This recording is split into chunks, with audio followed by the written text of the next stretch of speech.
आता या क्षणी जवळपास रात्रीचे 9:30 वाजत आलेले आहेत। आज पालखीचा ज्ञानेश्वर माऊलींच्या पालखीचा सासवड मुक्कामाचा दुसरा दिवस आहे। तरीही अगदी उत्साहात जे आहे ते भाविक अजून देखील दर्शन रांगेमध्ये उभे असल्याचं चित्र जे आहे ते आपल्याला या ठिकाणी पाहायला मिळते। आपण जर माझ्या मागे पाहिलं तर किती मोठ्या प्रमाणात जी गर्दी आहे ती रस्त्यावर आहे। वारकरी जे आहेत ते रस्त्यावर आहेत। माऊलींच्या पादुकांचं दर्शन घेण्यासाठी संपूर्ण ही मंडळी जी आहे ती या ठिकाणी जे पालखी तळ आहे, पालखी मैदान आहे सासवडमधलं, त्या ठिकाणी दाखल होत आहे। आपल्या लहान लहान मुलांना घेऊन या ठिकाणी ते संपूर्ण जी मंडळी आहेत, जे वारकरी मंडळी आहेत ते या ठिकाणी दाखल होत आहेत। आपण पाहिलं तर जिथपर्यंत नजर जाईल तिथपर्यंत आपल्याला माणसं आणि संपूर्ण वारकरी जे आहेत ते या ठिकाणी पाहायला मिळत आहे। सोबतच जर आपण पाहिलं तर या ठिकाणी सजावट देखील करण्यात आली आहे। विद्युत रोषणाईने हा संपूर्ण सासवड शहर परिसर जो आहे तो उजळून निघाला आहे। अर्थात ज्ञानेश्वर माऊलींच्या पालखीचा 2 दिवस मुक्काम म्हणजेच ही संपूर्ण तयारी जी आहे ही त्या माऊलींच्या मुक्कामासाठी करण्यात आली होती आणि जवळपास 3-3 तास रांगेत उभं राहून जे आहे ते अनेक वारकरी जे आहे, अनेक भाविक आहेत ते माऊलींच्या पादुकांचं जे दर्शन आहे ते या सासवड भूमीमध्ये घेताना आपल्याला पाहायला मिळतंय। आपण ही संपूर्ण जी दर्शनाची रांग आहे ती रांग आपण या ठिकाणी पाहू शकतो। काही जे रांगेत उभे असणारे भाविक आहेत त्यांच्या संवाद साधूयात। बाबा, किती वाजल्यापासून रांग लावली? आम्हाला 1 तास झाला होता। आता जर पाहिलं तर गर्दी वाढत चाललेली आहे आणि खरं तर तुमच्यासारखी वृद्ध माणसं देखील या रांगेत आहेत। मात्र माऊलींचं दर्शन होईल पादुकांचं येणारे काही वेळात, काय वाटतंय? दर्शन होईल की आता आलो। आपण पाहिलं तर अनेक जे वारकरी आहेत, अनेक जे भाविक आहेत ते या दर्शन रांगेमध्ये आहेत। अजून काही भाविकांशी जो आहेत आपण संवाद साधूयात, त्यांच्याशी बातचीत करूयात, नेमक्या काय भावना आहेत त्यांच्या या संपूर्ण जाणून घेऊयात, कारण त्या दर्शनासाठी जे आहेत ते ह्या ठिकाणी दाखल झालेले आहेत। माऊली, कुठून आलात? सासवड।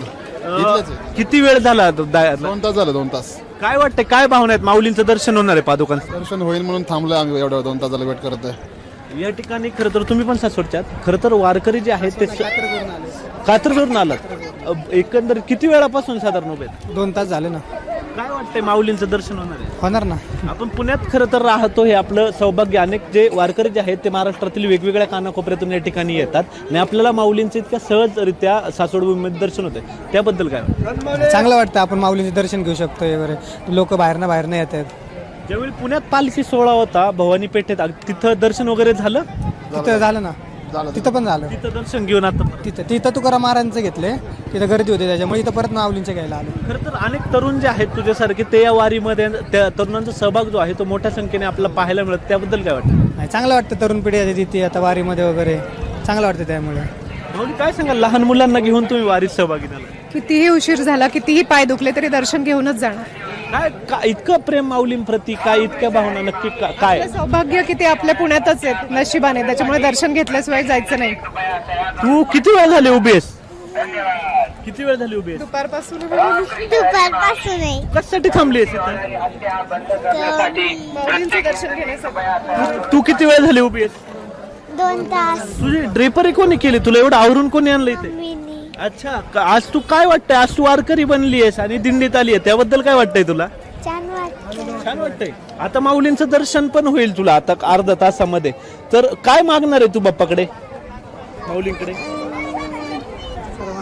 सर्वांना सुखी ठेवा। आपण जर पाहिलं तर या जे बारके चिमुरडे आहेत त्यांच्या चेहऱ्यावर जे आहे तो आनंद या संपूर्ण वारीतून आपल्याला पाहायला मिळतोय। आता जरी मी सासवड नगरीमध्ये उभा असलो की आहे तरी भास जणू असा होतोय की आपण पंढरीमध्ये आहोत की काय, किंवा एखाद्या यात्रेचं स्वरूप या संपूर्ण ज्या पालखी तळाला आल्याचं चित्र जे आहे ते या ठिकाणी पाहायला मिळतंय। अजून देखील रात्रीचे जवळपास 9:30 वाजत आलेले आहेत आणि आपण रांग पाहू शकताय, अगदी लांबच्या लांब जी रांग आहे ती आपल्याला या ठिकाणी पाहायला मिळते। सुरुवातीला जेव्हा आपण पाहिलं तेव्हा दुपारी साधारण 1.5 किलोमीटरपर्यंतची ही रांग होती। दर्शन घेण्यासाठी 3-3.5 तास जे आहे ते भाविकांना रांगेत उभं राहावं लागत होतं। आत्ता जरी उशिरा रात्री असल्यामुळे वेळ जो आहे दर्शनाचा तो कमी लागतोय, तरी पण गर्दी जी आहे ती तितक्याच स्वरूपात असल्याचं चित्र जे आहे ते आपल्याला पाहायला मिळतंय। त्यामुळे रामकृष्ण हरीच्या गजरात ही सासवड नगरी जी आहे ती दुमदुमून निघाल्याचं चित्र आहे। अर्थात उद्या सकाळी आपल्या माऊलींचं जे आहे ते इथून पुढे प्रस्थान होणार आहे, ते पंढरीच्या दिशेने जे आहे ते आणखी एक पाऊल जे आहे ते पुढे सरकल्याचं आपल्याला चित्र पाहायला मिळणार आहे। कॅमेरामन दिनेश सिंगसह प्रथमेश तांबे, LS मराठी, पुणे।